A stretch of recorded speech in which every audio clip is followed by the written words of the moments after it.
We're happy to go when you are, Nigel. Right, you are. Well, Nigel, first of all, I've started recording. Do you want to just take it from there? All right. That's excellent, because the last time somebody said we started recording was when I played in a band, and fortunately that tape has been destroyed. So first of all, thank you everybody for attending on this rather beautiful but windy morning.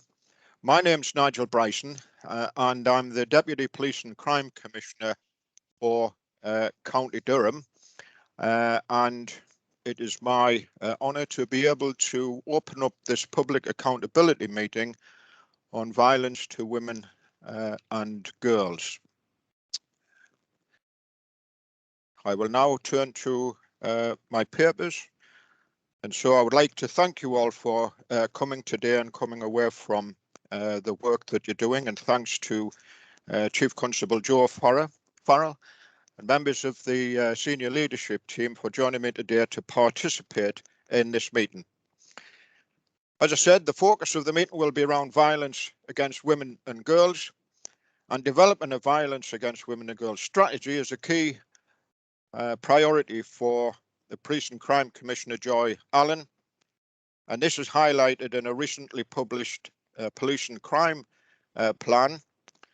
This strategy will be aimed at changing attitudes, improving our knowledge of and response to the crimes that predominantly affect women and girls, so that no women need to live, no women and girls can grow up knowing that they are safe everywhere, at home, online, and on the streets.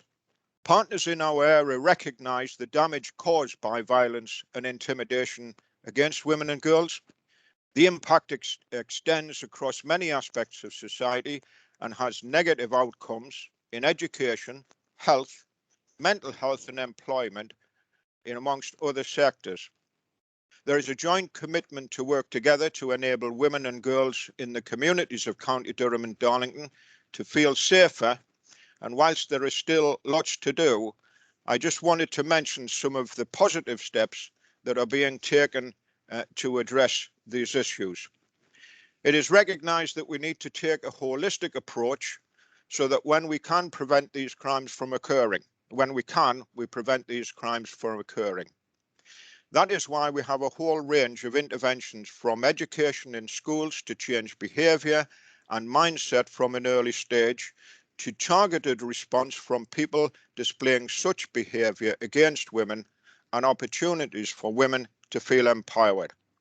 As part of our ongoing work, we have been keen to consult with the public too and hear what they would like us to do. Durham Constabulary joined with the hashtag Call It Out campaign with a Call It Out survey. And in that, some respondents suggested that to an extent, the heightened risk levels to women were accepted, and suggested strategies where women could take positive actions to increase feelings of safety and self-protection. Specifically for Darlington, some of this joint working has resulted in bringing in additional funding from the Home Office to the town centre, with the aim of improving feelings of safety for women and girls in public spaces. Together with partners, we have been successful in Safer Streets bid to the value of £453,813. This money will be used for several initiatives, such as the deployment of multi-agency response teams 2 nights a week, delivery of a vulnerability awareness and training session to door staff and licensed premises, a relationship safety education programme in schools and colleges, an engagement programme with sports club, a citizen programme for cadets, and an engagement programme to sport clubs, and an empowerment and engagement programme for women and girls. So it's clear that a lot of work is already being done.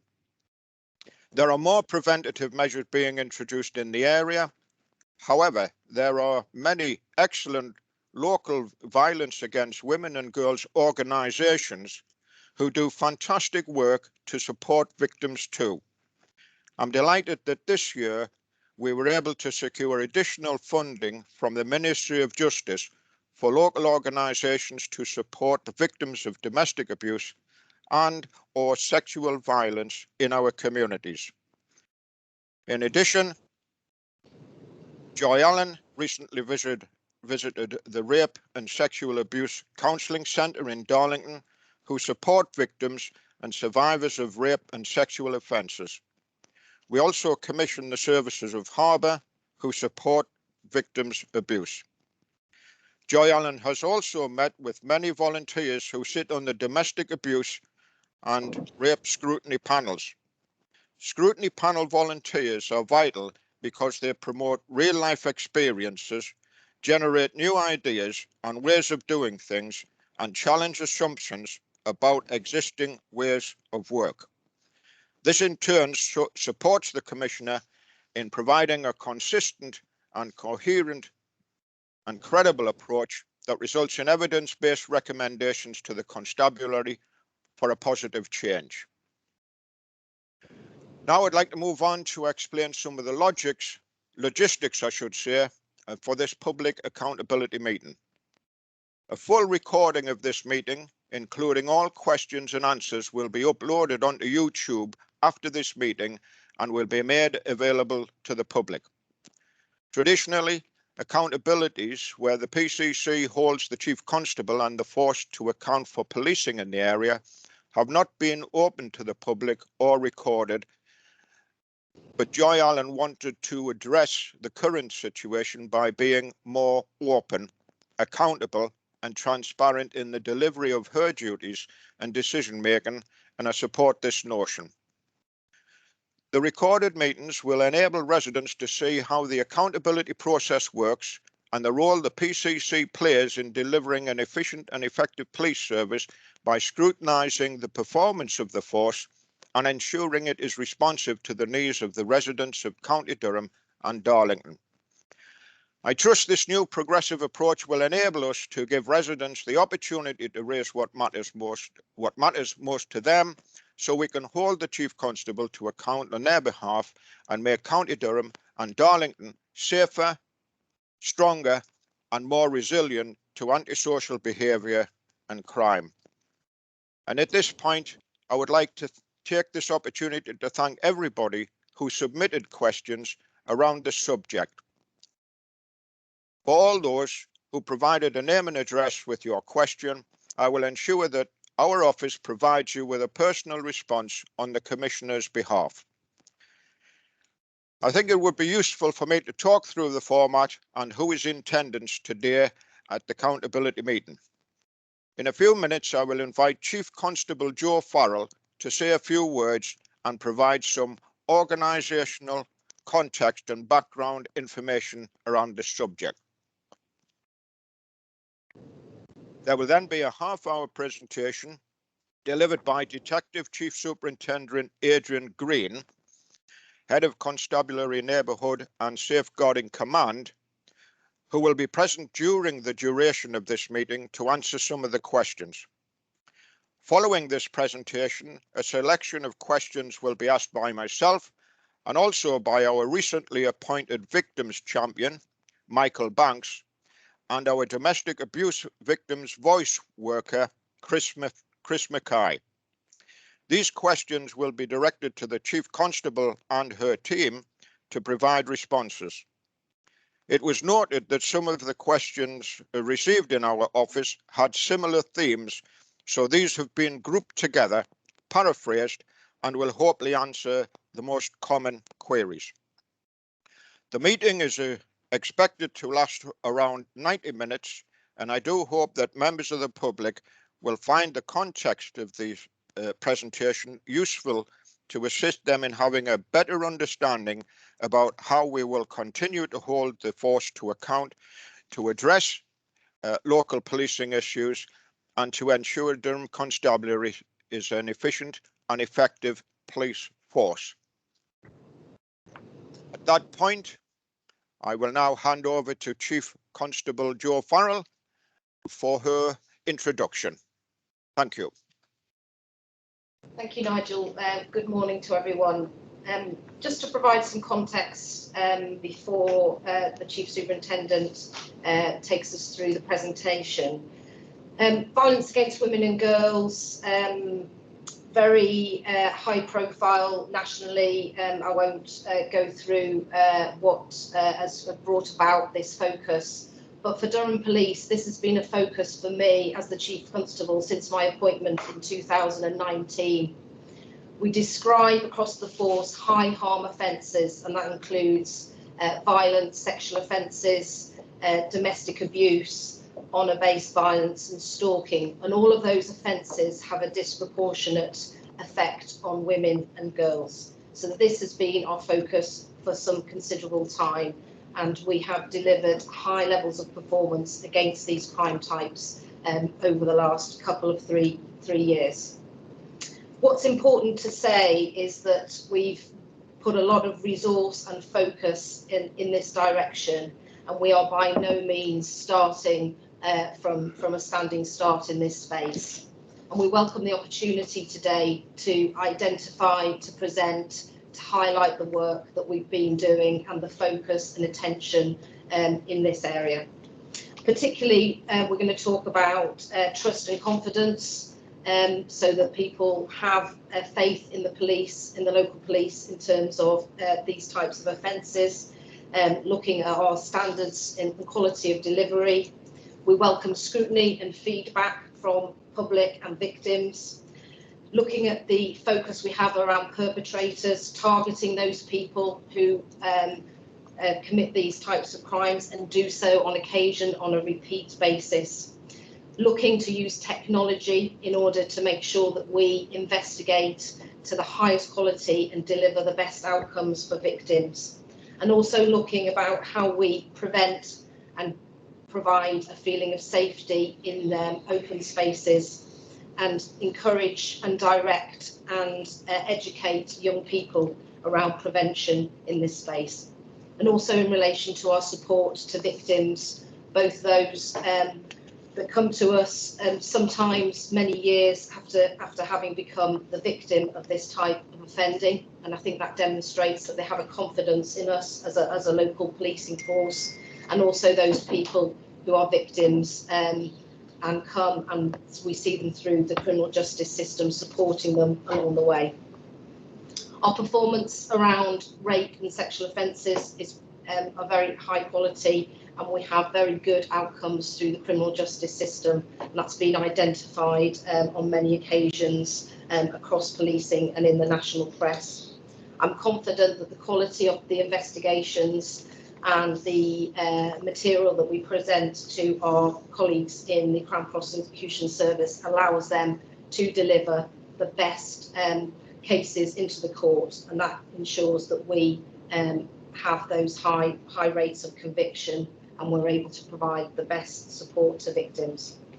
Constantly looking to improve, look at good practice across the country, and we're well engaged across all of policing networks in order that we pick up the best practice and the evidence-based practice that permeates across policing, and Adrian Green will identify some of the very targeted work we're doing in this space.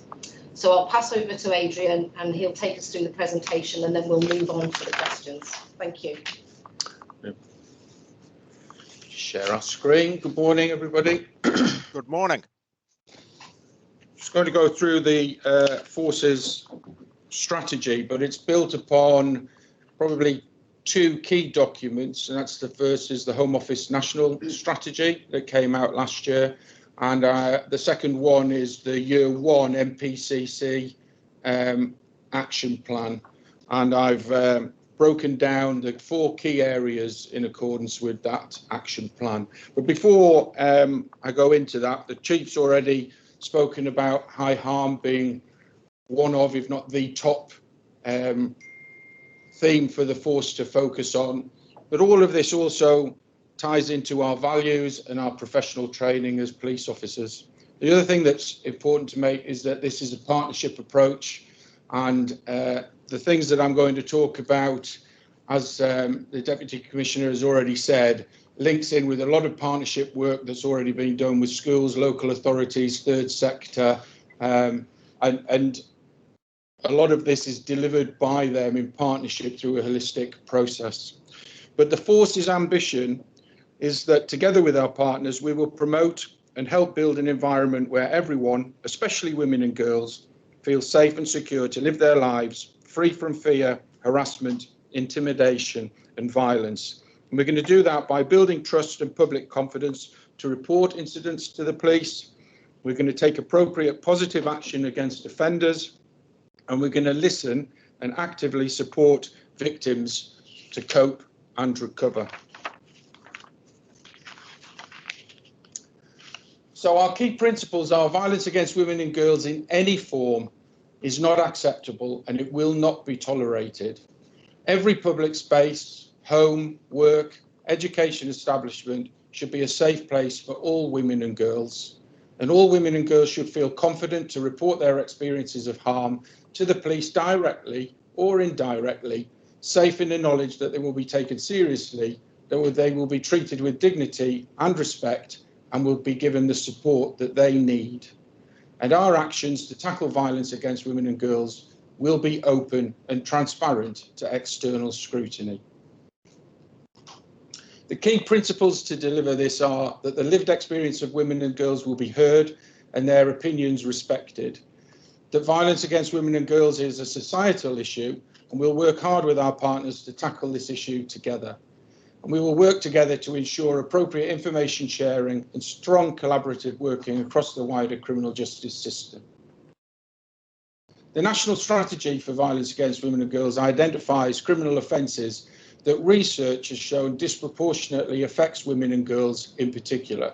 And the National Strategy identifies the following offences in particular: rape and other serious sexual assault, domestic abuse and violence, and that includes stalking and harassment, including coercive and controlling behaviour, upskirting, revenge porn and others, and honour-based offences of female genital mutilation, other sexual assaults and associated behaviours such as indecent exposure, grabbing, inappropriate touching, threats, intimidation, unacceptable comments, wolf whistling as part of unwarranted, intimidating, sexualised harassment.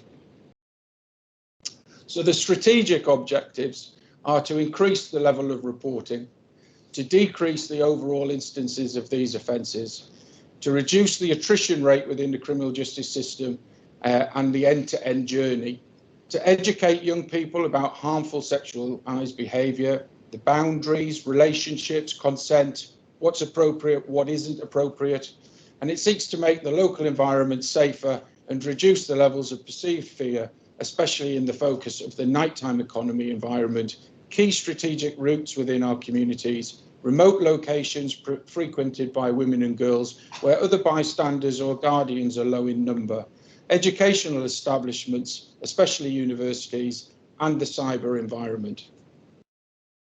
So to do that, we're going to try and maintain and build our public confidence and the trust in the police.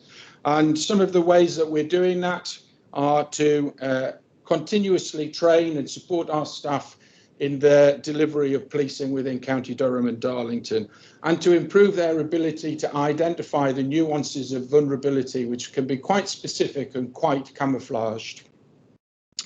We're going to continue putting a child-first approach, and we've already trained our officers and continue to push the through the eyes of a child approach, both to what they say, how they present, and the environment that they live within.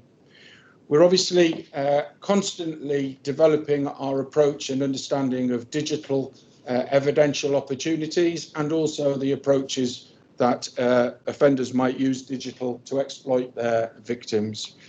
We're improving and maintaining our investigative techniques, and we are maintaining the knowledge within our officers of the Victims Code.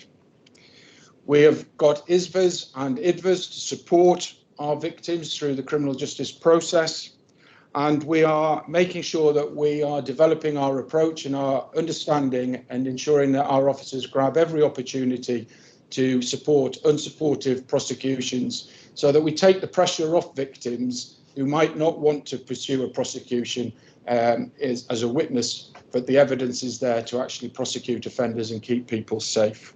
And we're keeping linked in with our national partners and also our national leads across policing to make sure that we learn from others and that we can have peer reviews to either identify areas we can improve or to share good practice ourselves. We're improving our case scrutiny and the transparency of that, and the PCC's office is helping us with that. Our supervisors within this type of category of offence are rigorously reviewing those cases and making sure that we're achieving every opportunity. We have Operation Satiria, which we're going to give, my colleague Dave Ashton's going to give a specific input on the 6 pillars of Satiria, because that is a huge area of commitment from the force to look at our investigative approaches. We have independent scrutiny groups that review the processes of our investigations, the way that we treat victims and our outcomes. And the new Domestic Violence Act introduces a new Domestic Violence Board, which we will be accountable as well. And obviously, as I've said, the PCC, through the scrutiny process and indeed this presentation, is holding us to account and making sure we're delivering for our communities. We're improving our criminal justice outcomes. We have got a pilot running from Durham Crown Court, where we are doing remote evidence, and we're pushing that within the Section 28 vulnerable victims.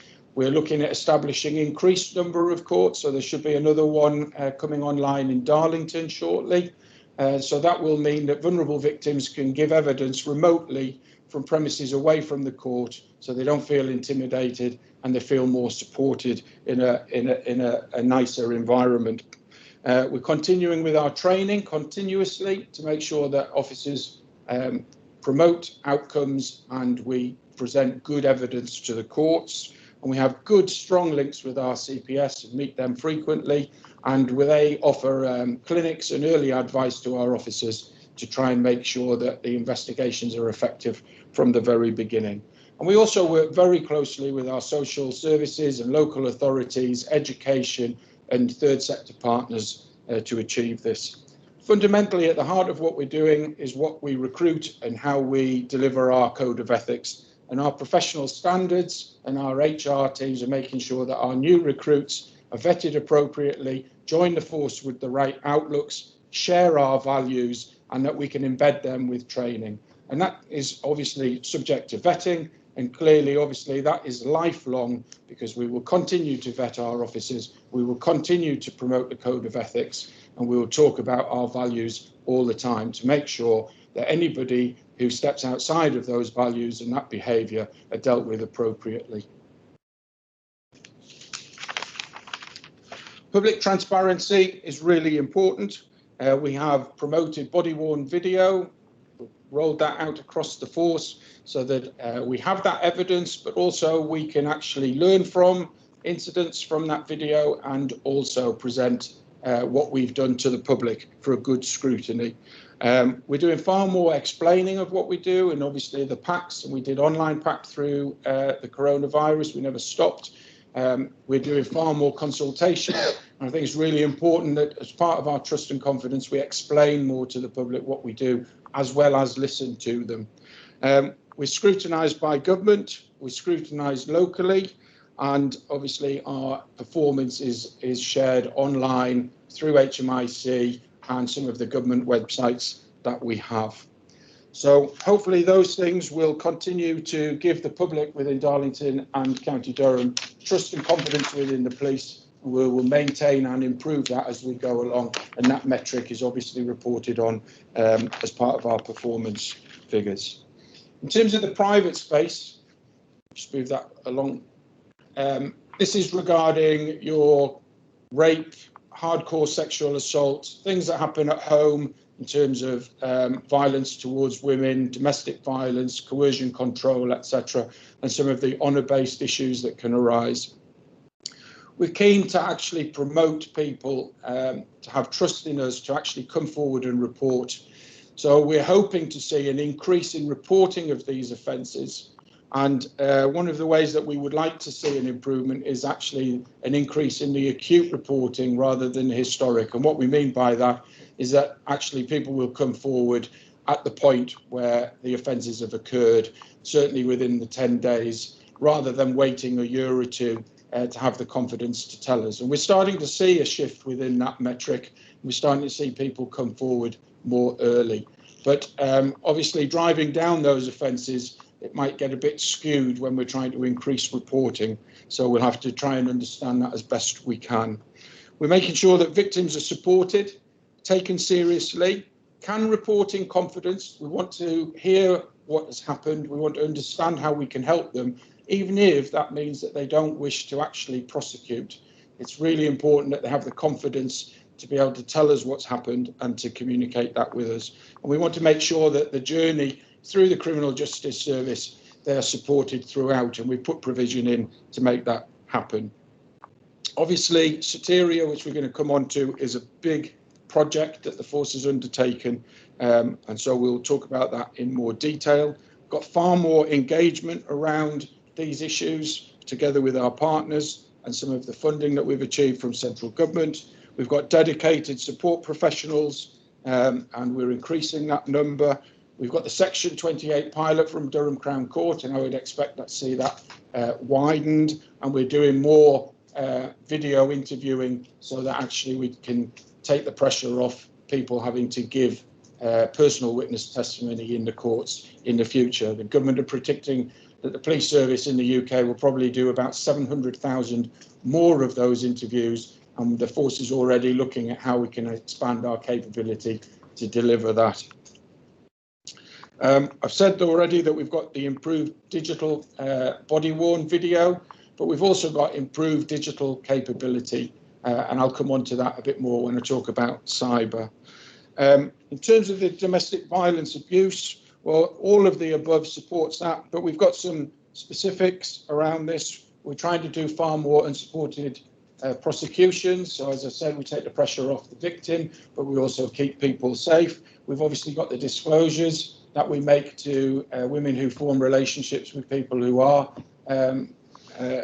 perpetrators of domestic violence. We've got a far more stronger arrest policy, and we can demonstrate that. And the new Domestic Violence Act, which we've obviously been consulted on and part of, that provides some changes around the right to accommodation, and we've been working with the councils to actually try and promote that earlier so that somebody doesn't have to be homeless to achieve that right, that we can actually preemptively offer them accommodation. And also the child who witnesses domestic violence becomes a victim of crime in their own right. So we're exploring how that change is actually going to impact on service provision so that we can support them going forward. We've got the new board, which is already in place, which we will be reporting into. And obviously we've got funding to support that as well. In addition to that, we've got the domestic violence protection orders. There's some changes coming in the future around those, making them last a lot longer, and also the use of tagging.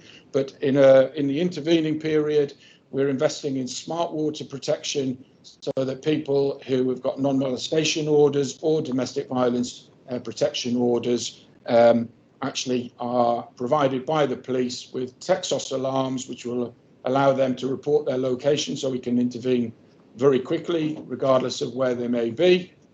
But also they can spray offenders with uniquely identified chemicals so that we can actually use that as evidence. And hopefully the provision of that will deter offenders from meeting up with ex-partners that they are obliged to stay away from.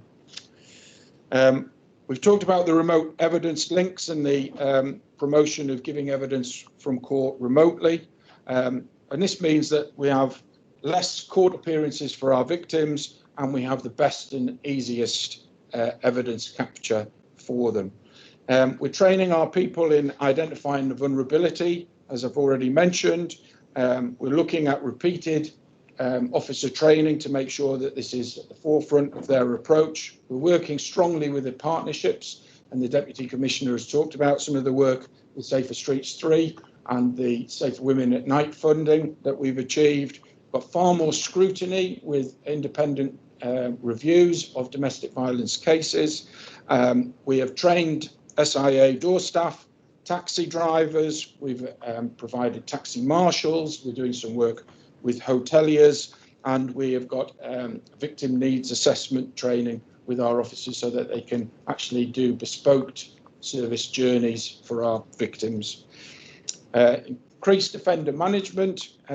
Obviously, we have domestic violence with our integrated offender management teams. We're increasing the number of people within there by 50%.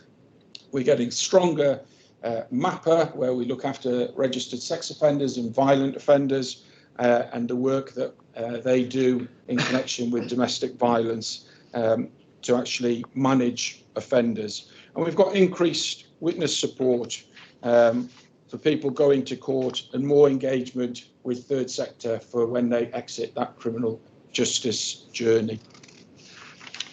Next one.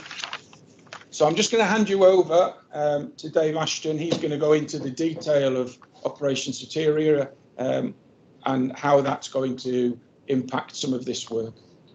Yeah, morning everybody. So I'm Dave Ashton. I'm the Head of Safeguarding and the Detective Superintendent with Durham Police. So you may have heard of Operation Satiria or Operation Bluestone.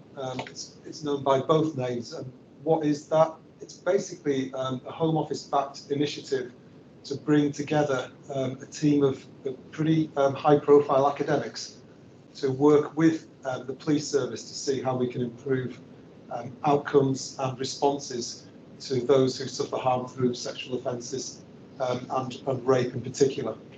So you can see there that it's been broken down into 6 different pillars, and each one of those pillars has got an academic lead, and we've also allocated a force lead, usually at Detective Chief Inspector level, to work with these academics, and we're actually right in the thick of that at the minute. So this started for us in January.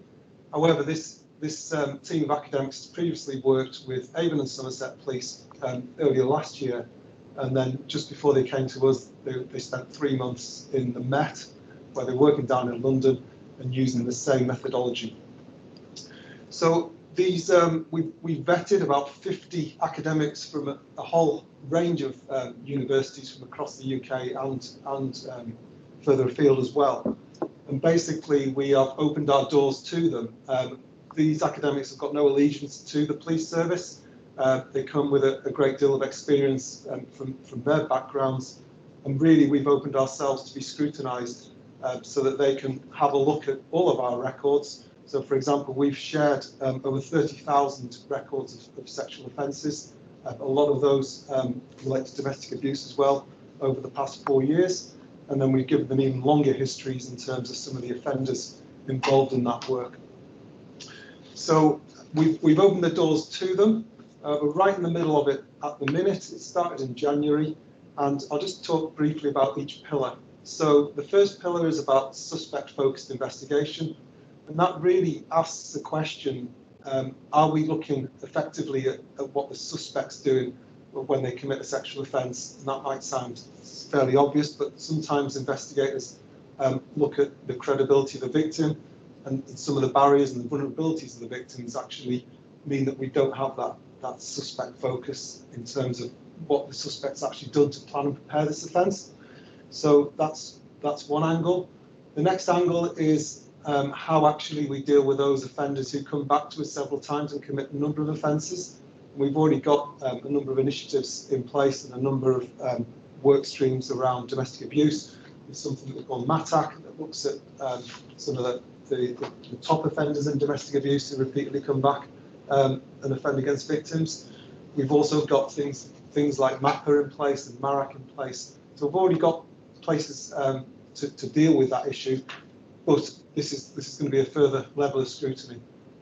The third pillar is around procedural justice and the approach to victim engagement. So this is going to look at how actually when a victim comes forward or a victim doesn't come forward, what sort of levels of service we're offering them.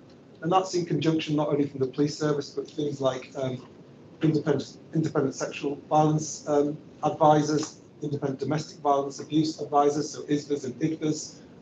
They can play a really crucial role in supporting victims, but also how we then join up with other services. With Nigel mentioned the harbour services that we offer to domestic abuse victims. We've got a whole host of victim services that support that, and then ultimately how we engage with the CPS to support those victims. The next strand is around officer learning and wellbeing, recognising that we've got officers who are dedicated in their role, and have we given them the right training? Are we giving them the right support as they deal every day with some of these really complex and challenging investigations, and how we can actually improve the professionalism and the investigative skills of those individuals, but also look after them from a wellbeing point of view, because when you're repeatedly dealing with abuse of children, abuse of vulnerable people, it can be quite taxing. The fifth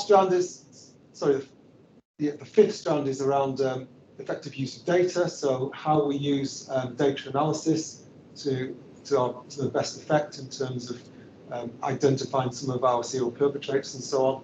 And then finally, digital forensics. And really that's a lot about, so far it's about how we use things like mobile devices. So if a victim's got a mobile phone and there's evidence on there, for example, how quickly can we retrieve that evidence and then pass that phone back to the victim? And early findings suggest we're doing that pretty well. The constabularies invested in facilities across the force to provide that opportunity to download mobile phones within stations, and actually victims are getting those devices back pretty quickly, which is I think is a positive finding compared to some of the other forces. So what do we anticipate? It's too early we haven't had any findings yet because we're right in the thick of it. What's happening at the minute is there's a lot of one-to-one interviews, there's focus groups, there's questionnaires gone out. We've done 50 deep dive reviews ourselves of rape investigations, which have gone now to the academics. They're studying through the 30,000 records, and then they're going to come back and feed back to us some of those findings. Those findings will be joined up with the findings they've already got from Avon and Somerset and the Met Police, and they'll be shared nationally in terms of how we can improve those outcomes for sexual offences. Some of the things that we're anticipating is that there is a need for more specialism and take more time to invest in investigators who have responsibilities for investigating sexual offences. There's certainly going to be some findings, I think, about the overlap between sexual offenders and domestic abuse. And then there's going to be quite a lot in understanding where a sexual offence fits within a relationship, because a lot of our sexual offences that report to us are part of an ongoing relationship, and how we understand that and build the evidence around that, so that when we take a case to the Crown Prosecution Service, it's a stronger case looking at the full context or the whole story of what's happened. And really, it's an exciting opportunity overall to really build the evidence base with the academic team, and really see how we can sustain and look at longer term improvement, and ultimately to provide that better service for those who have been harmed. Thank you. So that cuts across into the next section, which is making sure that women and girls are protected within the cyberspace and that we have the capabilities to investigate. Clearly, one of the areas of this is advising the public to make sure that they understand the risks that are present and identify them, and have the public trust to report them. So that starts at school age right through to the elderly, so that we can actually advise different demographics, different age groups of the issues that they may encounter, and we can embed that within their knowledge as they live their lives. And then we can protect them from the scams and the other use of digital platforms. We have women empowerment sessions that are happening now that COVID restrictions have relaxed, and obviously some of this will be included within that input. And we're able to provide guidance on the internet, the use of apps, which is quite prevalent, particularly for children, and also gaming platforms where there are significant risks to children and young adults. We've got dedicated staff that are working within the public sector to actually visit them and talk to individuals, and also to provide presentations that are up to date, because this is obviously a moving landscape. And this caters also for the issues of revenge porn, which is a growing issue, and also the stalking and harassment that utilises digital platforms as well. It's really important that we have the capability to capture evidence on a digital platform. We've got specialist officers, as you would expect, and we've got specialist equipment. And very importantly, that's available to officers on the ground 24 hours a day. We can capture evidence on Facebook, for example, in the middle of the night. But likewise, we've got kit for telephone download in the police stations. That's both for victims who want to report things that have got evidence on their telephones, but also for the offenders that are arrested. And for the more complex and serious cases, we've got a dedicated specialist unit with state-of-the-art kit to actually evidentially download and find deleted files so that we can support victims with a criminal justice outcome and understand the risks that offenders pose. We've got digital media investigators who we can use on those serious complex cases, but they're also available within stations to advise investigators on digital issues within that investigation. We've also got Operation Parallelogram, which is around about £250,000 worth of kit that the Public Protection Unit has, and they use that to identify hidden files that perhaps sex offenders have within their homes, so that we can understand the risk and offences that they may have committed. This is really a developing topic, and therefore keeping our staff updated and trained with the new cutting technology and the way that criminals use it and the risks that they pose to our victims is key. So the force is dedicated through continuous professional development on keeping all our staff abreast of new and emerging issues and the opportunities and risks that digital provides. This gives our officers the confidence to capture that evidence, to seek it out, support our victims, and actually make our victims and the public have confidence in our ability to support them going forward. We've got increased number of specialists, and there's more to come this year. We're keeping up with technology, and we're linking in nationally to make sure that we are capable of dealing with threats or have the outsourced capability to achieve investigations that use state-of-the-art processes.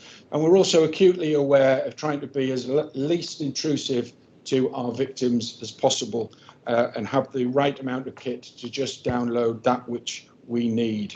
And we're also utilising undercover officers within the cyberspace to actually protect our women and young children. Wrapped around this, these are great powers. They're very intrusive, so we need scrutiny.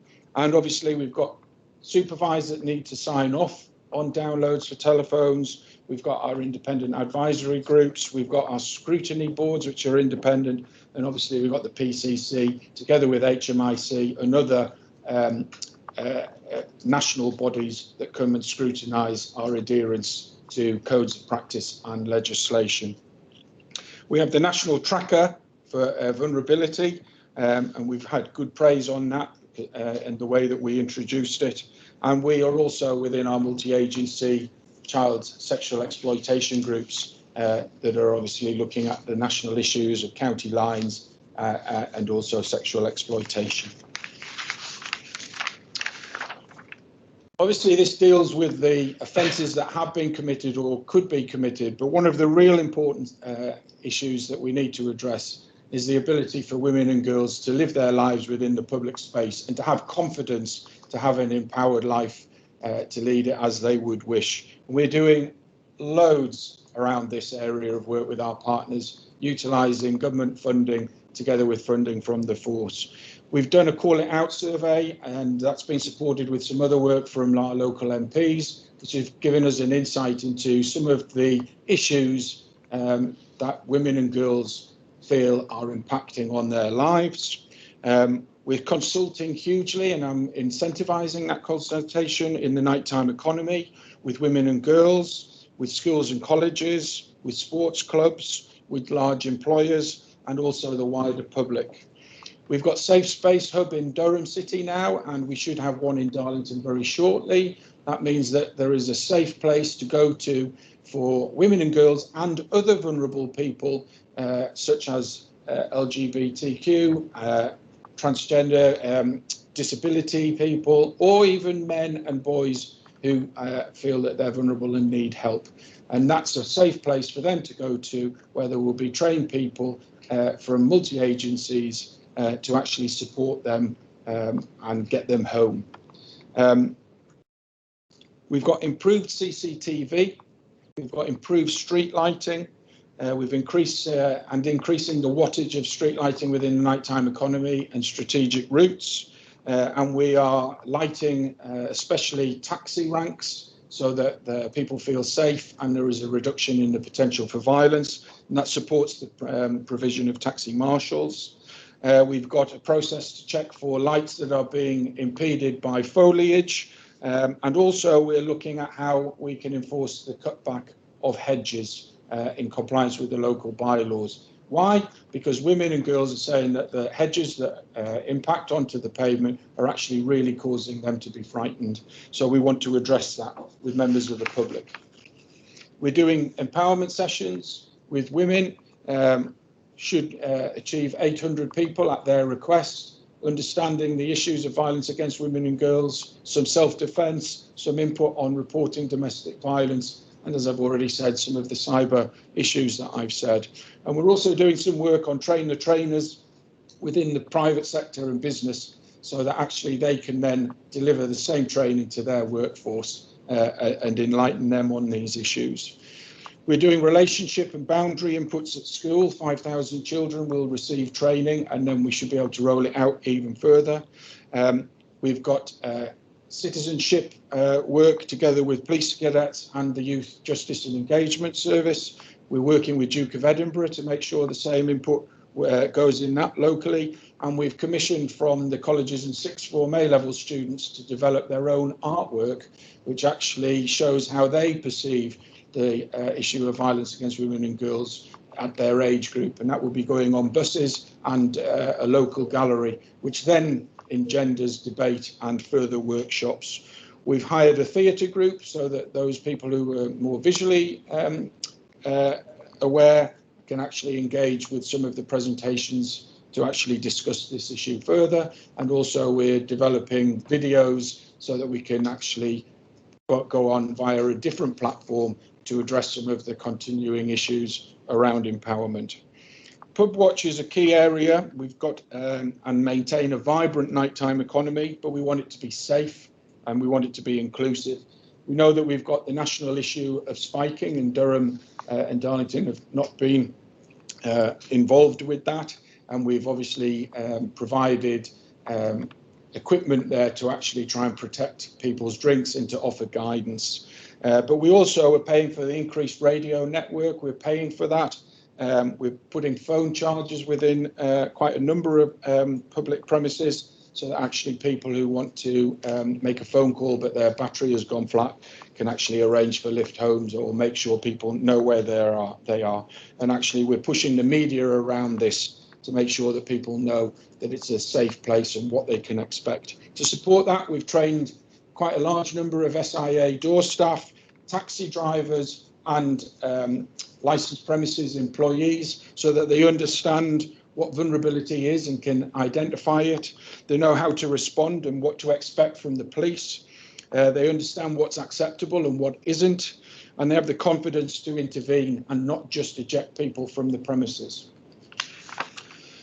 As I've said, we're putting out taxi marshals, which are really important, and we've also got volunteer street friends to actually project forward into the street and provide that support. In addition to that, I've got a fast response vehicle available that sits outside of the prioritisation process of our control room, so they can respond really quickly and support those SIA door staff and identify vulnerability in the local area. And we've had some great successes with that. And we're also looking at increasing the guardians in areas where people walk their dogs, rural areas, parks, invested hugely in e-bikes, training. We are working very closely with running clubs. I will be looking to do some covert work around wolf whistling, sexual harassment and intimidation for people undertaking sport in public areas. And obviously we've got a huge communications and media programme to support this and to actually explain what we're doing and what the public can expect from us. So those are the things that are supporting that national objective that I've talked about. Happy to answer any questions that you may have. Thank you very much for that, Adrian and Dave, for that very comprehensive overview of the work that Durham Constabulary are doing. And I think that anybody who may think that there isn't much going on has had a good reminder of all the work that's being done to try and deal with this issue. Just before I go on to maybe ask some questions, Adrian, I was particularly struck by the amount of partnership work going on, and clearly from the Commissioner's Office, that's something we are seeking to support and develop. We clearly would like people to have the confidence to report, and as you outlined, the number of things to help deal with that. But finally, I saw a programme on Channel 4 that was behind Operation Satiria, and that seems to me and Joy to be a very important development in terms of the future way that we deal with how violent crime are dealt with. So thank you very much for that.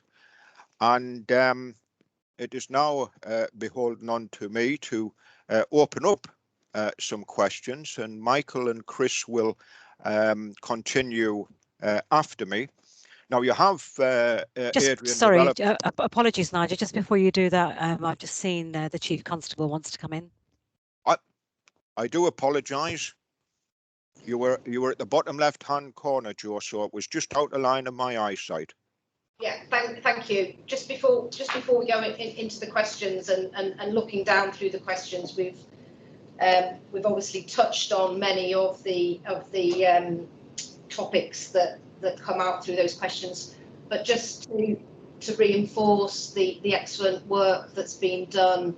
Hugely proud of Adrian and Dave and all of the people across the force in your office, Nigel, and the support that we get in this area. Like I said at the beginning, we're not beginning this from a standing start. This theme, this focus goes to the heart of everything we stand for in the force. And I think if we had 2 or 3 or 4 hours, we could carry on talking about this. What's I hope is clear is that not only are we very active in this space in terms of both prevention and the enforcement, but that we're constantly looking for feedback, scrutiny, and the learning the lessons. And just to pick up the Satiria, the reason that we volunteered to be part of that scheme. The reason that we were selected was a couple of things. One, that we had a really good outcome rate in relation to rape offences, and secondly, we don't have a dedicated rape team. And you could come from a position of saying, well, if you have dedicated resources, then you actually get the best outcomes. We would actually probably counter that and say you have to embed a philosophy and a drive and a focus that talks about high harm and vulnerability, and that it is everybody's responsibility, from the contact handler who first picks the call up, to the response officer, to the specialists, to our witness care officers working in criminal justice, to our disclosure officers working in criminal justice. You know, this is a whole system approach. That's how we get good outcomes. But we're constantly looking where we can improve and learn, and we'll bring the academics in through Satiria and learn some more lessons and move forward. So just wanted to reinforce those points, Nigel, before we move on. Thank you. No, thank you for that, Joe. And certainly from the Commissioner's Office, we certainly commend the Constabulary for the work that it's done in this area, and look forward to working with you to strengthen the work going forward. Adrian and Dave touched on a number of areas there, and it's hardly a surprise that some of the questions will touch on those things. So if I start by asking a few questions, then I'll invite Michael and Chris to continue.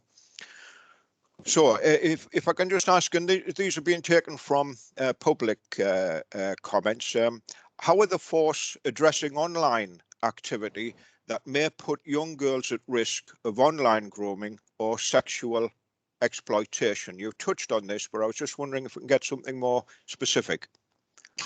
Well, I think if you split this into two, the first is how do we protect young people, girls and boys, from sexual exploitation. And there are lots of ways that we're doing that with our partners, identifying the people who are most at risk, working with our children's homes and private providers, doing education, linking in with our schools, making sure that people identify the signs, people who are getting presents, etc., changes in patterns of behaviour, truanting, repeat missing from home incidents, etc., etc. So the force is constantly challenging itself around that, making sure that both our own officers and also our partners are really alive to it. We have a dedicated multi-agency child exploitation group that works on that, and Dave and I work all the time, both within the Children's Safety Strategic Partnerships and also locally with our directors of social services to make sure that we are absolutely achieving every opportunity. One of the risks that people use to exploit children is obviously the digital platform, and we've seen elements of that, of course we have, and the grooming of individuals and the travel of paedophiles or the missing from home incidents where young people go to meet people. But it also appears within our county lines. So we have our national vulnerability tracker that looks to identify all the children at risk that we can identify and actually starts to work programs to protect them. We're also looking at developing how our intelligence networks within the children's homes and with parents, etc., are working to make sure that they are gathering all the intelligence regarding risk and potential perpetrators. And then we can use covert policing techniques to actually fill the intelligence gaps to better understand that risk. So there's a huge amount of work, not just with the police, looking after the children, making sure that kids are educated, making sure parents are educated to identify those risks, to keep them safe. And then obviously we're subject to the scrutiny, inspection. We're part of the National Vulnerability Knowledge Hub so that we can get the best learning and understand what is a developing threat that emerges. Thank you. Well, up to that, Nigel, I think really important that we do a lot of work in schools trying to educate children, but also there's a lot of stuff online around COPS advice and Get Safe Online. We really encourage parents to be actively involved in working with the children to give them the resilience and to prevent the opportunities for groomers to target them. And that's at one end of the spectrum. But exactly as Adrian says, at the other end of the spectrum, as he's already mentioned, we've got some of the most advanced sort of technology that we're taking into our high-risk sex offender cohort to make sure that they're not up to no good. And we've had a number of really successful prosecutions out of that work and putting people behind bars at that end of the spectrum. Thanks for that. I've seen some of the online guidance, and I think with the support that you're giving it, that should certainly give a comprehensive overview to people. And I know that I've spoken to Joy a few times about what might be done and what we could do to help in relation to getting these issues not only to children but to the parents as well. So that's good to hear. The second question that I'm looking at, you've already touched on, but again, just if we can tease some things out, what work is being done to address perpetrator behaviour in violence against women and girls with regard to things like spiking, walking alone at night, and some of the points that you raised earlier? So with regards to this is, as you would expect, a multifaceted approach. There's also a spectrum of offending. The spiking is an extremely serious criminal offence, but also it goes right down to what could be classed as inappropriate or misguided behaviour as well. We've got to make sure that we prosecute properly the criminals within that, but we've got to make sure that young people who are developing emotionally and with regards to relationships don't get criminalised in the future. And I'm talking about inappropriate flirting and how that can transfer into inappropriate comments, inappropriate touching. So there's a whole spectrum of things. So what are we doing about that? Well, obviously anything that's criminal, seriously criminal, we will investigate, we will seek the evidence, and we will look to prosecute them as well as to support those victims. We're doing a huge amount of work in delivering multiple training sessions and education sessions with all the children that we can reach, and that's an ongoing feast across Darlington and County Durham.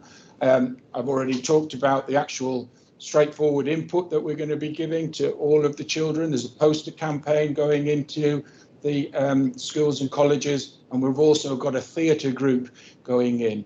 We've also funded that the more problematic hardcore children that might need some more bespoke inputs are actually going to be given a bespoke multi-session input with the Youth Justice and Engagement Service, so that they have got a better skill set and more time to actually explore those issues. Then we're doing work in terms of workshops where actually the artwork that the kids have actually developed themselves are then being used to actually talk amongst their peers about the issues and how they see it. And we're joining in with those workshops. And I think that's really, really important to explain from both genders and also other LGBTQ and disability group members their perspective, because actually this is about educating young people, but it's also about educating people who feel they've been the victim of those offences, that actually tell somebody, tell an SIA door staff, report it to the police, and what can you expect if they do?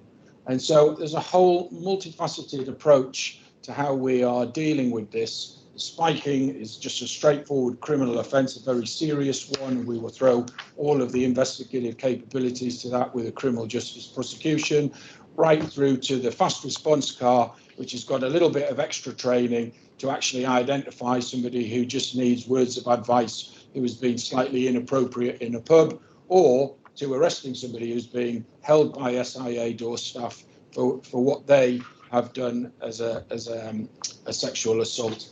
And the other side of it is actually the wolf whistling, etc. So again, as part of education, the schools and the colleges that we're working with will pick that up. But I'm keen to do some further covert work where actually we will look to arrest people who are sexually intimidating, harassing, or inappropriately abusing people who are out in the public domain, we will be using covert policing tactics to do that, with a view to seeking prosecutions and then publicising the fact that we're doing that to deter people from following similar activities. Thank you. If you check that final point, quite often there are, some people who see such behaviour as just banter and such like. So I presume that once you take that action, publicity about the seriousness of what's being done will then be promoted. Yeah, and it's already promoted in a video that we've been pushing, which involves a female runner and the abuse that she gets. So there will be other videos that follow through on that.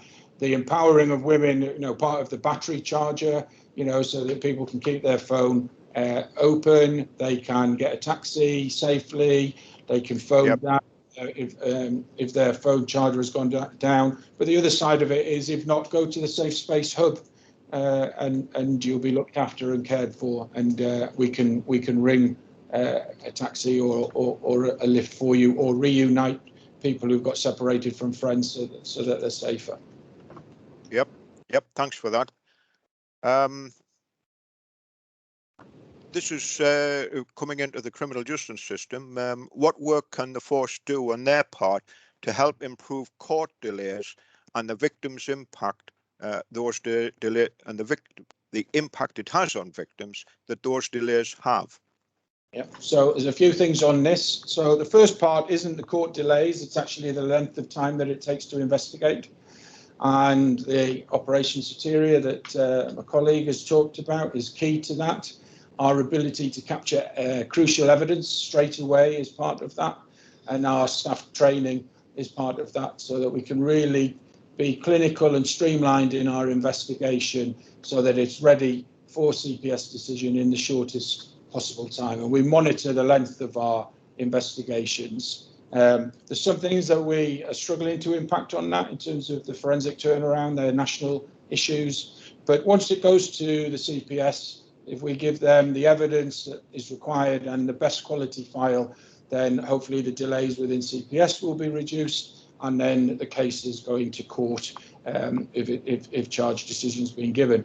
That's where our influence starts to reduce. There's a huge backlog because of COVID, as you would expect. So yep. Outstanding cases. So I think what happens then is that there are some other elements around supporting a victim. So the fact that we've done recorded testimony means that actually in 2 years' time the witness won't need to go to court. They can use their recorded interview of their statement, as it were. And the other thing is actually keeping them informed through our witness care teams and actually supporting the vulnerable victims through the whole process using the IDVA and the ISVAs and our victim care services, so that they can remain supported through the prolonged delay that may occur because of the court backlog. Thank you very much for that. And in your concluding remarks there, you lead me into the final question that I have before I hand over to Michael. You've already touched on this, but when a woman or a girl is a victim of any type of violence, how will the force ensure that the appropriate agencies are involved in supporting victims through their journey? Okay, so again, it's going to be the same for all these answers. Probably it's a multifaceted approach. So first of all, where you've got adults or children who are vulnerable and at risk, then the multi-agency safety hubs will get that information and they can react accordingly, whether that's an immediate intervention or whether that's a longer term intervention and support, family first, social services, third sector, etc. So yep. That's the first point. The second point is that each victim gets an individual bespoke needs assessment, and that will be designed specifically for the issues of that individual victim, and the appropriate relevant agencies together with the witness care service will actually be engaged to support them. And that can change through time, and obviously if we're keeping contact with our victims going forward and making sure that they're supported, then we can make sure that that service can change or improve as their needs dictate. And the last point I would make, for those key offences where it's really difficult for victims, we've got dedicated professionals from IDVA and ISVA service that will take them right through to court, particularly for sexual offences and domestic violence. And they'll actually support them right through and including the court case. So that's how we are currently making sure that our victims are supported in a bespoke way, right from the crisis kind of immediate interventions right through to a longer term exit strategy for their well-being. Thank you very much for that, Adrian. And it does underpin that trying to get more reports that are current and also trying to give confidence to people to be able to come forward. That seems to be a good way of trying to underpin and support the victim as they're going through what can be a fairly arduous kind of journey through the criminal justice system. So thank you for that, Adrian. I will now hand over the floor to Michael, who was our Michael Banks, who is our recently appointed Victims Champion, and he has some questions for you. Michael, the floor is yours. Thank you, Nigel, and thanks to Chief Constable and the team for the comprehensive presentation. Again, these questions come from members of the public, from victims, and from those who support victims. And again, you'll have touched on several of these things, but there may be some detail to come out. So the first one is, how does Durham Constabulary work to overcome barriers faced by victims, for example, geographical, cultural, or vulnerability, which may prevent them from reporting to the police or seeking appropriate support services? So I'll refer you to the last answer for some of that, Michael, as I've covered quite a lot of it, but there are some bespoke parts to that. Culturally, obviously, we have our cohesion team, and our neighbourhood officers are trained in cultural issues. It's really important that we keep abreast of those. Within some cultures, there are issues of perceptions of the police, and there are cultural issues on the propensity for them to be victims of certain types of crime.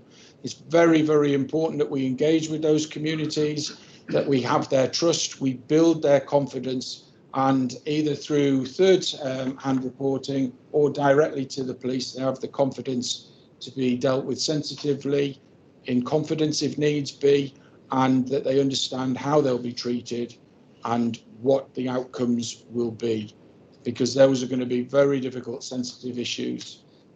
So that's one of the key areas that we're developing with our cohesion team and the work that we're doing with our detectives and our ISGLA and IDVA services. Thanks very much, Adrian. I was just going to say, I think probably important to that question as well, it's as the Chief was mentioning earlier on, very much we train all of our call handlers and response officers and investigators to use a risk assessment tool, and that very much alongside some of the developments we've got with things like body-worn video, very much looking beyond the immediate circumstances of what they see. So when they come into contact with a victim, or if they come into contact with a family, very much trained to look at any of the risk factors around the children or anybody with any disability, etc. So it's not just taking things at face value, and we've actually had some really good feedback from our inspection regimes around that in terms of how proactive we are in identifying vulnerability, but also on a real practical basis. So when our officers go into someone's house, they're now expected, if there's any kind of vulnerability or domestic abuse, to be proactive, to use the body-worn video to capture that, and then we use that evidence and we share it with our partners as well. So if there's a safeguarding concern around a child, for example, within 24 hours, the social workers within our multi-agency hub will be looking at that footage and making a determination that even though there's not any criminal offences, there may be some support that other agencies can provide. So that it's very much that proactive identification of vulnerability that's at the heart really of what we're doing on a day-to-day basis. Thanks very much, Dave. Do the force deal differently with women who are assaulted by an offender known to them compared to a stranger assault? And is follow-up support provided to the same level? So the follow-up support is bespoke, as I've already said, through the victim needs assessment. So whatever the vulnerability, whatever the issues are, those will be addressed on an individual basis. In terms of a known offender or not, there's some nuances around that. So if you had a stranger rape, for example, that you could perceive that would present an ongoing public threat that was wider than just that one individual. So that would be a different approach by the police. If you had known offenders, you would have the opportunity to use domestic violence protection orders, non-molestation orders. You could obviously put them as wanted and seek their arrest, which will then create bail conditions. I've talked about the smart water, etc. And also there's the opportunity for remand if it's a multiple offence. Likewise, in terms of known offenders, we can try and do some preventative work if it's appropriate around the public protection arena. We've talked about MARAC for domestic violence. So there's a nuance around some of the things that are open to us if it's a known offender. So the outcome will be the same, but everything will be bespoke based on the needs of the victim, the information that's available, the type of offence and the risks that are posed thereafter. Thanks very much. How does the force address disparity between the intrusiveness the victim undergoes in comparison to the offender? For example, the downloading of mobile phone data, which you mentioned earlier. Yeah, so this has been a national issue. I'm not sure there is a disparity because obviously the offender is, depending on the case, but where phones are relevant, the telephone will have been downloaded for the offender. We can download the phone by consent from the victim. It's really important that we explain why. There's a whole document now nationally produced that we use so that it explains fully to the victim what it is that we want, why we want it, what are the needs for the prosecution case. So it's really important that the officers have had the training and utilise that, and in fact it actually requires the authority of a detective inspector to actually undertake that download. But it's also right that we seek the truth, and that's as important, and it's a legal obligation upon our officers. It's not something that we can pick and choose. We must follow all reasonable lines of inquiry, and it's incumbent upon us to actually find the truth, to protect somebody who's wrongly alleged to have committed an offence, as well as to make sure that those victims who have been subject of criminal offences can get a criminal justice outcome with the appropriate evidence. We've got the kit in our police stations, and for the more complex ones, we've got a more dedicated specialist unit within the central force. So we can actually turn those phones around very quickly. It's really important that the officers download only that which they need. So we've done a lot of training. I've personally delivered it on actually setting the parameters for the download.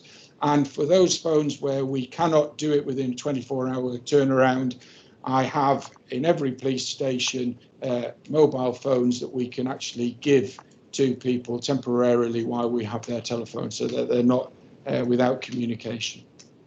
Thank you. I think that'll be extremely reassuring to victims who are concerned that the police will go wider than the actual offence that's evidenced on their phone. The final one in my section before handover, and again, you touch on this a lot, but it gives us an opportunity to reinforce it. How do the force ensure victims are kept engaged throughout an investigation to achieve the best outcome? Well, it starts right from the beginning to make sure that our officers are trained, so that when they're talking to victims, the victim straight away sees the officer as an ambassador of the force and also has confidence in their professional capability. It's really important that the victim is taken seriously, treated appropriately with dignity and respect. I'm very keen that victims who don't want to pursue a prosecution in the courts actually still come forward and tell us what's happened. That's both for an intelligence base and for us to understand the public risk, but also so that we can engage in their support, whether that be from our own service provision or from third sector. So, it's really important that people understand that they should come forward and tell us if they've been the victim of a crime. But the other thing that we need to do, which I have already touched on, is make sure that we're doing a fast and efficient, effective investigation, that we're not too intrusive, that we're explaining what we do all the way through, that we're transparent, and that we offer them the victim support, and that we give them updates. That's one of the biggest criticisms from members of the public. And as we've already heard, because of the COVID backlogs, that could be quite an extended period of time. So we need to keep them on board.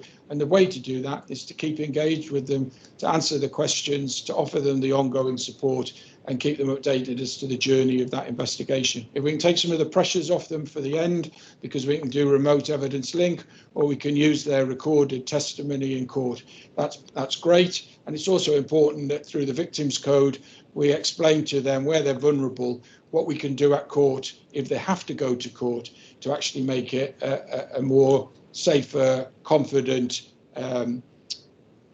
happier feeling in terms of their giving of evidence and the not being challenged by the offender, or not seeing them, or doing it from a remote location, and engaging them in what needs do you have if you have to give evidence at court. Those are the things actually that we're trying to improve on all the time, and that's the way that we will keep people committed to a extended criminal justice journey. Thank you very much, Adrian. I'll now hand over to my colleague, Chris McKay, who's the Victims Champion for Domestic Abuse. Good morning. It's nice to meet some people for the first time. The first question that I have is something that you definitely have covered in some detail, but if there is anything to add, then obviously I'd invite you to do so. How do the force plan to use technologies to tackle violence against women and girls in Durham Force area?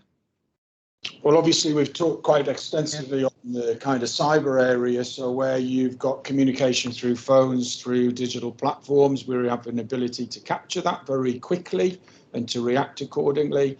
I've talked about the Texas alarms. I'll just go into that in a bit more detail. So we can now provide either through an app or through the physical provision of a handset technology which covertly will provide, in essence, a panic alarm for a member of the public, which will come straight into our control room, but it'll also show where they are, and that's 24/7. So that hopefully will protect them. It'll also empower them to actually feel more confident in their environment. And it also means that we can use the DVPN, DVPO process a little bit more effectively where people look to breach that. Also invested in the smart water technology, which is chemicals which have got unique evidential identifiers. So in terms of target hardening the home, but also having a little spray can in their person, so that if they pull up or in a car or they approach them in a shop, they can literally spray the offender or their property. And that means that the offender is uniquely identifiable for quite some time, so that we have the evidence to prosecute them. The actual mindset behind that is actually we're going to tell the offender that they have that as well, so that they can actually stay away. We've got body cam. The officers are mandated to use body cam on domestic violence incidents. What's the importance of that? Well, it captures those emotional moments that when they're first describing what's happened. And that's really important for us. It's really important where you've got a vulnerable, intimidated witness who may feel that they can't continue with that prosecution thereafter. It means that in law we've captured evidence that we can use. So it's really important that the officers are using that. So these are the ways that we're utilising technology, as well as the remote evidence link that I've talked about, and the recording of evidence, so that we can actually support them within their criminal justice journey. Another thing, Chris, that we did last year was we worked with some students of technology, and we worked with our harbour service to provide services to victims of domestic abuse, to create some really practical advice on if you are a victim of domestic abuse or stalking or harassment, in terms of simple steps, and to make whatever devices you've got safe in terms of settings, so that somebody, if an ex-partner or a perpetrator is trying to track where you are, or is trying to look at what you put on Facebook, etc. So really, really pragmatic advice that's gone out to the IDVAs and to our frontline officers, so that actually that angle can be covered with victims right at the start of the investigation, or right at the start of the contact, and that's part of the support. So they've got confidence that they can protect themselves and the children from any sort of stalking through digital devices. Thank you. I mean, that's invaluable, because a lot of people aren't technologically aware or able. So yeah, that is extremely valuable. Speaking of one of those individuals. Okay, a further question. What assurance can the force provide that there's equal service provision for males and females? Well, it's a good point that you raise, because this whole national strategy is for males and females. So whilst the crime types are the ones that have been identified through research to disproportionately impact women and girls, national strategy is for men and women. as well. And everything that I have said, although we've focused because of the title of this presentation on women and girls, everything that I have said, all the posters, all the work that we're doing with the nighttime economy, with the safer spaces, etc., is for men and girls. It's for LGBTQ, it's for disabled people, it's for absolutely anybody. So we don't differentiate. Where we do differentiate is around the victim needs assessment and what support individuals need. And that is, as I've said, a bespoke presentation. So therefore, people with cultural or disability needs, transgender issues, etc., that victim needs assessment will pick up the bespoke issues for the support that those individuals need. But in terms of male and female and anything else, there is absolutely no difference whatsoever in what we're doing, although the nuances might be slightly different in terms of some of the educational inputs that we're giving. Just to strengthen that, Chris, we're actually about to roll out some training to all our frontline officers again on domestic abuse as a refresher, and actually we've got actual some experiences from people who've lived through coercion and control and some quite horrendous domestic abuse, and actually some of the material there is from a couple of brothers who are now adults, but they talk about what happened as a child to them and some of the consequences of that. And then we've got other clips where actually the victims of domestic abuse are males. So we recognise that predominantly, statistically, more females are abused through domestic abuse, but we absolutely identify that domestic abuse can happen to males and any group. So that's embedded in the training and in the messaging that we constantly give out. And then for children as well, around child exploitation, we've got specific male workers and dedicated workers for child exploitation now who will provide that additional service, so that children have got a choice of support from a female exploitation worker, or if they prefer from a male exploitation worker, and that's provided in partnership with our local authority at Durham and through Bernardo's at Darlington. Oh, excellent. A slightly related topic. How do the force support women from the LGBTQIA community who are at risk of hate crime?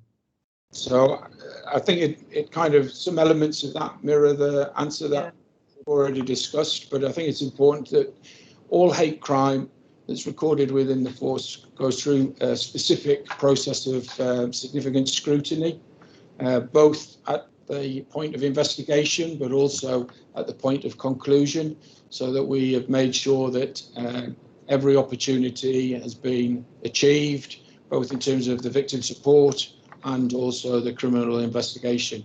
I think wider to that as well, it's really important. Part of the consultation process that we're doing is actually understanding the lived experience of women and girls, but it's also about listening to the lived experience of LGBTQ disability groups, etc. And to help us with that, obviously, you'll know that we've got the independent advisory group and we've got the unity group as well, which looks to broaden that to include students, disability, etc., etc. So we can get that informed view, and hopefully as well, if we're failing to offer some specific support, we can look to find it and offer it in the future. So it's really important that we have that scrutiny, that transparency, that engagement, and listen to the lived experiences of lots of different groups of our community.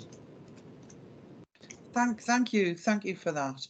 The final question is, what is the force policy for plainclothes police officers when lone females are stopped to ensure legitimacy and their safety? Okay, so seeing as I wrote this policy, it's probably to answer. You. So obviously we're referring to Sarah Everard there and the horrific and tragic circumstances that happened there with a police officer. what we're saying to members of the public that it actually, what I wanted to do was remove the onus on the member of the public to identify the police officer and put it firmly on the police officer. So what we've said is it is for a police officer to identify avenues for the member of the public to be confident that they are a bona fide police officer. So they will introduce ways and means through control room, through a phone call, through the use of their radio, through showing their warrant card, etc., that they are a police officer. We have said that only officers in uniform will stop members of the public, but we can't guarantee that on every occasion. And there are a number of occasions where plainclothes police officers will intervene, and we've also got to cover off the time when off-duty police officers intervene, quite rightly so, and they will be in plain clothes. And what we've said to a member of the public is we will never, ever seek to remove you from that location with a plainclothes officer. Uniformed officers in marked vehicles will attend, and they're the only ones that will remove you from that location. And therefore we can give members of the public that only bona fide police officers with a car, radios, stab-proof vests, full uniform will be the ones that remove them. Plainclothes officers can detain, but they will keep you there on the pavement, for example, awaiting those more identifiable on-duty officers. And hopefully in that way, we can keep the confidence of the public, make sure that people who feel vulnerable, their fears can be allayed, and we can avoid any escalation of incidents. Can I just ask how widely is that information publicised? For example, when you said that a plainclothes officer will never remove someone. So that's been publicised right across the force. It's a mandated instruction to all our operational officers, and it's also being put out in the press and local media, so that our members of the public are aware of it. Right. Thank you. Thanks very much. That's right. Well, thank you very much. I'm looking around to see if there are any hands. I can't see any, so this is drawing to a conclusion. So thank you, Adrian and Dave, for that very comprehensive presentation and in taking the detail of the question through with us. And if there is any member of the public who didn't know what's going on, at least now they have a very wide view of what's going on in supporting the prevention and prosecution of perpetrators in terms of violence against women and girls. Now, I've just noticed that Joe's hand went up. So, Joe, did you want to come in? Nigel, Joe's very kindly put her hand up on my behalf. It's Kieran Irvin here, the DEP. Right. I just wanted to raise one additional positive point in this area, and in acknowledgement of the importance of the whole violence against women and girls agenda and how fast moving it is, we've made the decision to appoint a dedicated detective chief inspector into a coordinating role in this area. That individual will go into post as of a week on Monday. They're not going to have line management responsibility for operational teams, but their role is going to be very much around ensuring that the force remains at the forefront of all of the national development in this area, and providing that link sort of between what we do locally in terms of practice right the way across the board, not just with detectives but uniformed colleagues, how we link in with partners and how we pick up on the movement at a national level.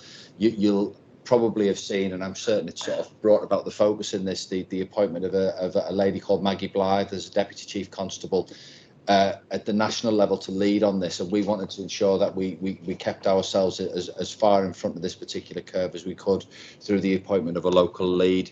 Sort of really keen for us. I mean, although we've got a really strong base, and what Adrian in particular and David described has been really strong in terms of our position set against other forces, we want to make sure that we not only remain at the front, but we hopefully sort of expand the gap as much as we can to be as really strong in this area. So that's coming to us, and sort of hopefully that gives comfort to both the officer, the commissioner, colleagues in champion roles, and the public more broadly. But this is a very sort of fast-moving bit. That starts for us in the course of the next couple of weeks, and hopefully that will give us the opportunity to move from strength to strength. Thank you very much for that. That's a very welcome development, and actually underpins what I was going to just finish on, and underpin what Joe said, was that I think that Durham, in getting a lead in Operation Satiria, please forgive me if I didn't pronounce that in its correct way, is a good indication of the front running that Durham Constabulary is doing in this area. And in terms of bringing the accountability meeting to an end, I would like to underpin that in going forward, things that said earlier about partnership and the office, we are looking to work with Durham Constabulary and strengthening our links from an already good base. But despite the great achievements, new challenges are emerging. Social media is used for stalking, targeting of victims and grooming, as is online gaming. Indecent images are linked to child sexual abuse. The links between pornography, child sexual abuse, prostitution, trafficking, rape, and sexual exploitation are clear. There is now increasing recognition that more needs to be done to address various forms of violence that women and girls experience, and this includes cybercrime. Work continues to support and understand the profile of trafficking, sexual exploitation, sex work, forced marriage, and so-called honour crimes and female genital mutilation. The Durham Police and Crime Plan 2021 to 24 will continue to be informed by residents, partners and businesses, and the Durham Office of Police and Crime Commission will continue to work with the Chief Constable and with other statutory and non-statutory organisations over the coming years to deliver safer, stronger and more resilient towns, villages and cities. I would just like to finish again by thanking the Chief Constable Joe Farrell, and in particular Adrian and Dave and the rest of the team for coming today and giving us this comprehensive overview. Thank you, and I conclude the meeting. Thank you.